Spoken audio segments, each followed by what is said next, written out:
प्रशासनाला आम्ही सांगू, एक बेस एक टॉप क्लिअर साऊंड हे आम्ही लावणार. फोन मध्ये येते, बघू आमची जयंती तुम्हाला काय करायचं ते करा. 19ला रविवार येतोय, त्याऐवजी पूर्वीच्या पद्धतीनं 10 दिवसात सप्ताह असायचा, वार टू वार. असाही आपण प्रयोग करूया. म्हणजे ही चाललेली जी वळवळ आहे हे थांबण्यासाठी पोलीस प्रशासनाला भाग घेणार. आणि मग बघू मंगळवारी कोण येते कोण नाही येते. मंगळवारचा निर्णय घेतो म्हणजे आम्ही विश्वस्त समिती शहरातील जयंती उत्सव साजरा करणाऱ्या प्रत्येक मंडळाला आम्ही भेटणार. मंगळवारी मिरवणूक आहे, मिरवणुकीला मंगळवारी या. आला वेल अँड गुड, नाही आला घरी बसेल. शेवटी समाजात झाली ते लोक म्हणते तुला वर्गाने देतो, तू का जयंती काढला नाही, तुम्ही गल्ली बघून घ्या. मग तिथे बेटा उसाचं काम आमच्या जवळ आहे, कुणाला कुणाच्या अंगावर सोडायचं. ही बी कला अवगत आहे. शहरामध्ये 60 वाजता येते, कोण कुठं काय करते सगळं आम्हाला माहिती आहे. जय भीम. भारतरत्न डॉक्टर बाबासाहेब आंबेडकर मध्यवर्ती जयंती उत्सव आणि विश्वस्त समितीच्या वतीने डॉक्टर बाबासाहेब आंबेडकरांची 135व्या जयंतीच्या नियोजनासाठी आयोजित करण्यात आलेल्या बैठकीचे सन्माननीय अध्यक्ष पृथ्वीजीत सर्वदे, उत्सव समितीचे त्यांचे सर्व सहकारी, विश्वस्त समितीचे सर्व विश्वस्त, विचारपीठावरील सर्व नेते मंडळी, विश्वस्त मंडळाचे पदाधिकारी, या बैठकीला उपस्थित असलेले मंडळाचे अध्यक्ष, त्यांचे पदाधिकारी, कामगार, विद्यार्थी, युवक, या संघटनाचे सर्व प्रतिनिधी, सर्व पत्रकार बांधव, उपस्थित बंधू आणि भगिनी, जवळजवळ 1.5 तासापासून ही बैठक सुरू झाली. खरं तर डॉक्टर बाबासाहेब आंबेडकरांची जयंती उत्सव हा आपला बहुधांचा फार मोठा सण आणि सोलापूर शहराचा जर इतिहास बघितला तर डॉक्टर बाबासाहेब आंबेडकरांच्या हयातीपासून ही मिरवणूक या ठिकाणी. माझ्या अगोदरच्या सहकार्याने या ठिकाणी सांगितलं की मंगळवार, बुधवार, रविवार, पण शनिवारी आल्यानंतर परत दुसरा रविवार, अशा अनेक प्रसंग मिरवणुकीचे आपण बघितलेले आहे. पूर्वी बांधवांनो, बाबासाहेबांचा जो पक्ष होता रिपब्लिकन पार्टी ऑफ इंडिया, या रिपब्लिकन पक्षाच्या वतीने आंबेडकर जयंती साजरी होत होती. आम्ही लहान होतो त्यावेळेस अगदी. आणि मग त्यावेळेस सुद्धा 2 मिरवणुका निघत होत्या, एक दादासाहेब गायकवाड गटाची आणि दुसरी BC कांबळे गटाची. त्या दोन्ही मिरवणुका आंबेडकरांच्या पुतळ्यापासून निघायच्या. पारंपरिक मार्ग जी पूर्वीचा होता त्या मार्गावरून पंचाच्या चावडीवर ह्याचं विसर्जन व्हायचं, सभा व्हायची 4-4:30 वाजता दुपारी, आणि मग संध्याकाळी सगळ्यासाठी समस्त महार वतनदार ट्रस्टच्या वतीनं सर्वांना खिरीचं जेवण होतं त्यावेळेस. हा इतिहास आहे. थोडं बदल झाला. बैलगाडीतून आपण ट्रॅक्टरमध्ये आलो, टेम्पोमध्ये आलो, ट्रकमध्ये आलो, पुढे टेलरमध्ये आलो, ना आता कंटेनरमध्ये आलो. जमाना बदलला, त्या पद्धतीनं परिवर्तन होत गेलं. परंतु गेल्या 4-5 वर्षापासून जर सोलापूरच्या जयंतीचा इतिहास जर आपण बघितला तर त्या जयंतीची मोनोपॉली या ठिकाणी करण्याचा काही जणांनी प्रयत्न केला.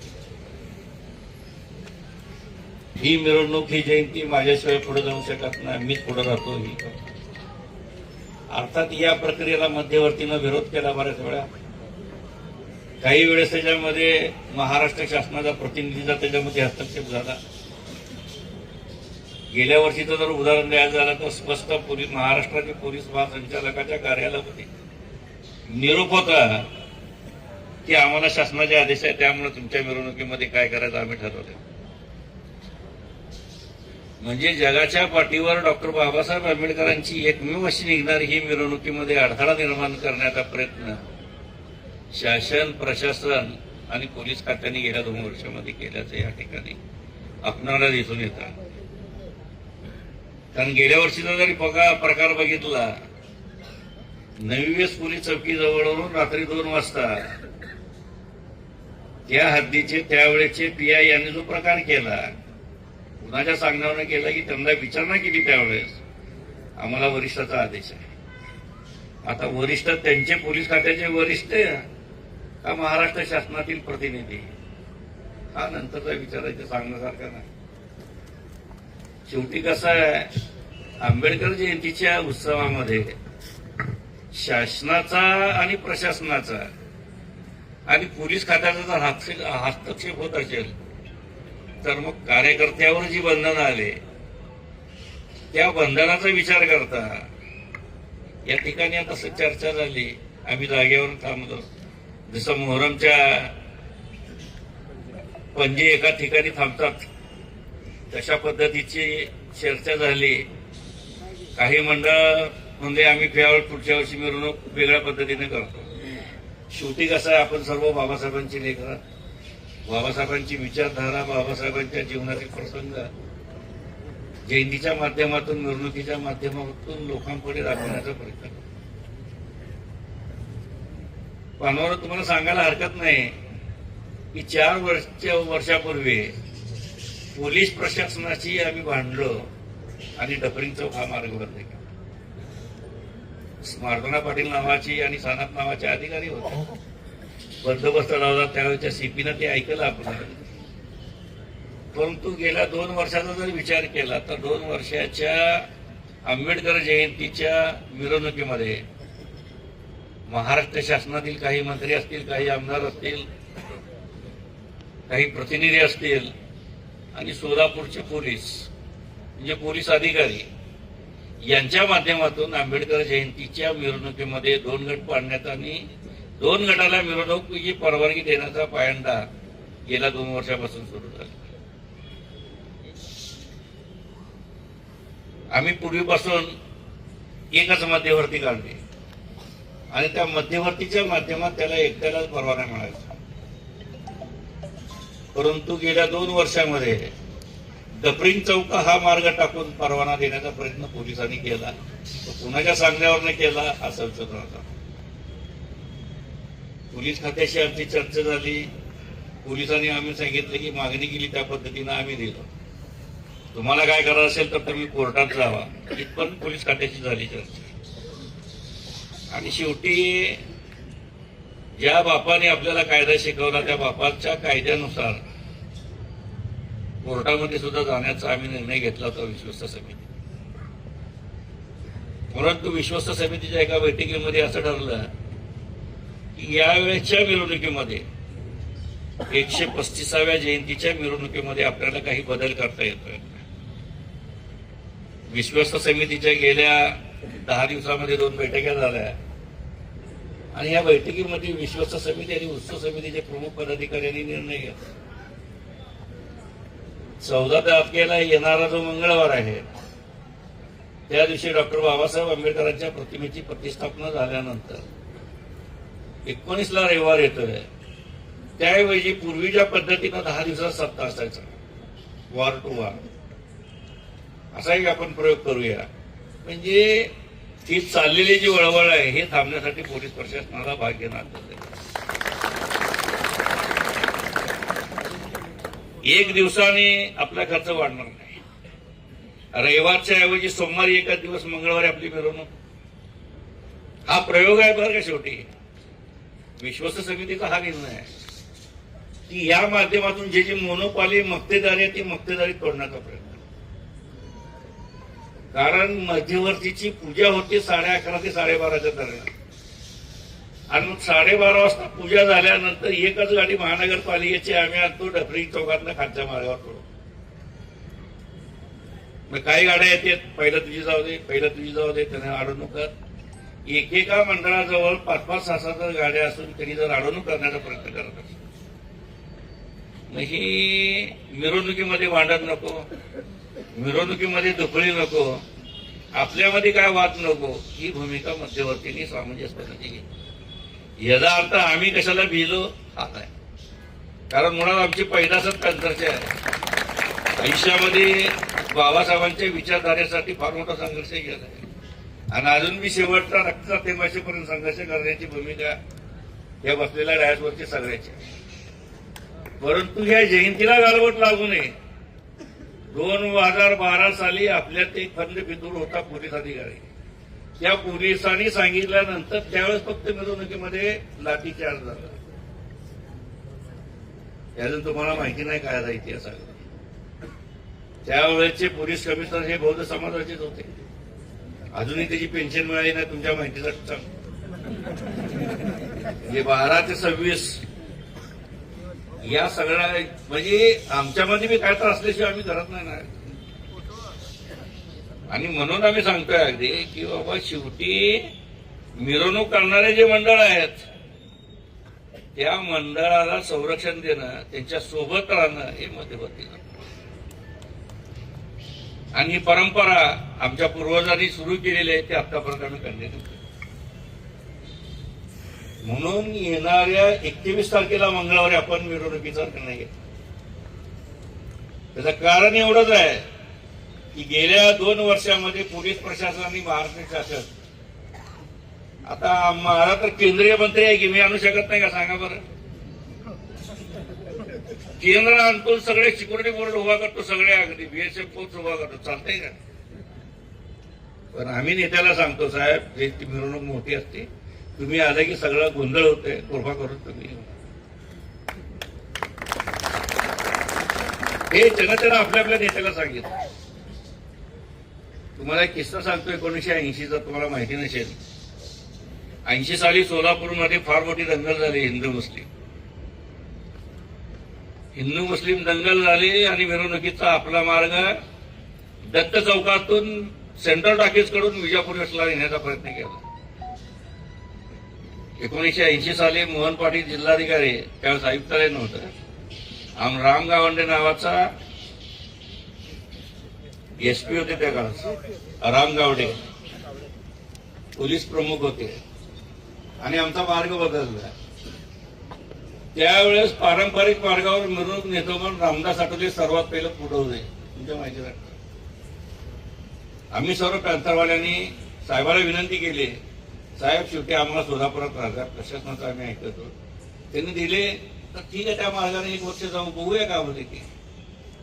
आठवले साहेबांनी आमचं ऐकलं, साहेबाला तिथूनच आम्ही पाठवलं. आणि ज्यावेळेस मिरवणूक विजापूर वेस्टमध्ये आले तर बांधवांना तुम्हाला सांगतो, मुस्लिम बांधवांनी त्या मिरवणुकीचं एवढं मोठं स्वागत केलं, प्रचंड प्रमाणामध्ये स्वागत केलं. मिरवणुकीत आलेल्या सर्वांना सर्वात दिलं, फळं दिले, सगळे दिले. आणि प्रशासनाला वाटलं याच्या आईला हित काय तर होईल, पण ह्या दोन्ही मिळून एकत्र झाले. त्यामुळे पुढच्या वर्षी आपल्याला 81 साली आहे ते मार्ग त्यांनी. आणि आता नवी पेठ हे बंद करायचं या ठिकाणच्या जातीयवादी काही आमदाराचं स्वप्न होतं पूर्वीपासून. आंबेडकर जयंती नवी पेठला येऊच नाही आणि म्हणून हा सगळा खाटाटोप होता. आपल्याला काय भांडवलाला हाताशी धरले, काही मदत केली आणि मग हा प्रकार सुरू झाला. या खोलामध्ये जायचं नाही, सगळं आम्हाला बी करता येते.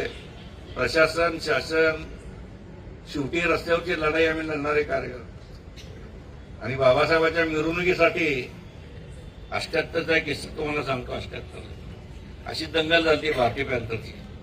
2 दिवस संचारबंदी होती. आपले पूर्वज म्हणत होते की मिरवणूक काढू नका, आम्ही म्हणणार मिरवणूक काढणार. भारतीय दलित पॅन्थरनं प्रत्येक ट्रकमध्ये दगड घालून मिरवणुका काढत्या काळात. हा इतिहास आहे. सांगण्याचं तात्पर्य ही कुणाच्या हितासाठी ही मिरवणूक नाही, जयंती नाही. बाबासाहेबांनी जी शिकवण दिली, जे विचार दिले, ते विचाराचं आचरण करण्यासाठी हे जयंतीचा उत्सव आपण करतोय. आणि दरवर्षी हे उत्सव मोठ्या प्रमाणात होत चाललाय. हे कशात आहे? बाबासाहेब स्वतः म्हणायचे, जिवंत बाबासाहेबापेक्षा मेलेले बाबासाहेब तुम्हाला कुणाला परवडणार.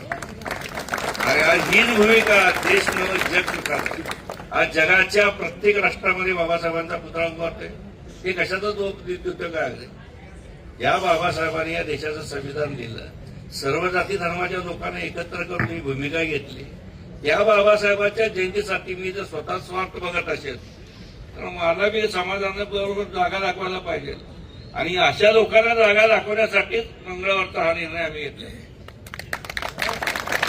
आणि मग बघू मंगळवारी कोण येते कोण नाही येते. मंगळवारचा निर्णय घेतो म्हणजे आम्ही विश्वस्त समिती शहरातील जयंती उत्सव साजरा करणाऱ्या प्रत्येक मंडळाला आम्ही भेटणार. मंगळवारी मिरवणूक आहे, मिरवणुकीला मंगळवारी या.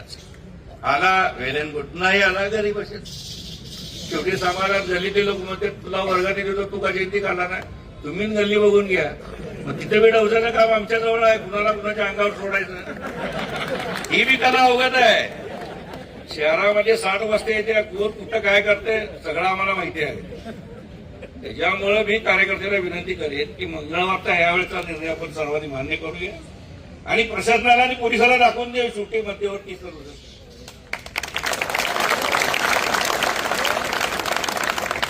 प्रत्येक मंडळाच्या कार्यकर्त्याला आंबेडकर पुतळ्याजवळ 15 काय 20 मिनिटाची आपण वेळ देऊ.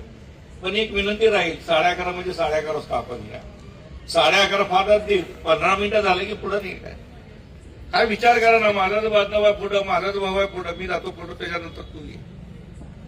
ही भूमिका प्रत्येक मंडळाने स्वीकारणं गरजेचं. आता झालंय का मी 4 पोरं घेतलं की मी उठा कोण येते बघतो मी तुझा बघायला आम्हाला मी येते की. आता बिगर चष्माचे या वयात बघतो मात्र त्या वयात कसं बघा तसं. त्याच्यामुळे सगळ्यांना विनंती आहे की मध्यवर्तीनं जो निर्णय घेतलेला आहे मंगळवारी 21 तारखेला दुपारी 11:30 वाजता डॉक्टर बाबासाहेब आंबेडकरांच्या पुतळ्यापासून पारंपरिक मार्ग डॉक्टर बाबासाहेब आंबेडकरांचा पुतळा, डफरिंग चौक, इम्प्लायमेंट चौक, भूतनगर फॉरेस्ट मधून आपलं मग महापौर बंगल्यावर गांधी पुतळ्यावर परत आपला मार्ग. याच मार्गावर मिरवणूक निघेल, याच्यात बदल होणार नाही. आणि जी आपण सुरुवात केलेली आहे डीजे जे आता चाललंय ना ते आपण रमायला सांगितलं होतं, एक बेस एक टॉप क्लिअर साऊंड. आज तीच भूमिकेवर मध्यवर्ती ठाम आहे. प्रशासनाला आम्ही सांगू एक बेस एक टॉप क्लिअर साऊंड हे आम्ही लावणार. कोण मध्ये येते बघू आमची जयंती, तुम्हाला काय करायचं ते करा. एक बेस एक टॉप क्लिअर साऊंड सर्वोच्च न्यायालयाच्या आदेशानुसार ही मिरवणूक निघेल. धन्यवाद. जय हिंद.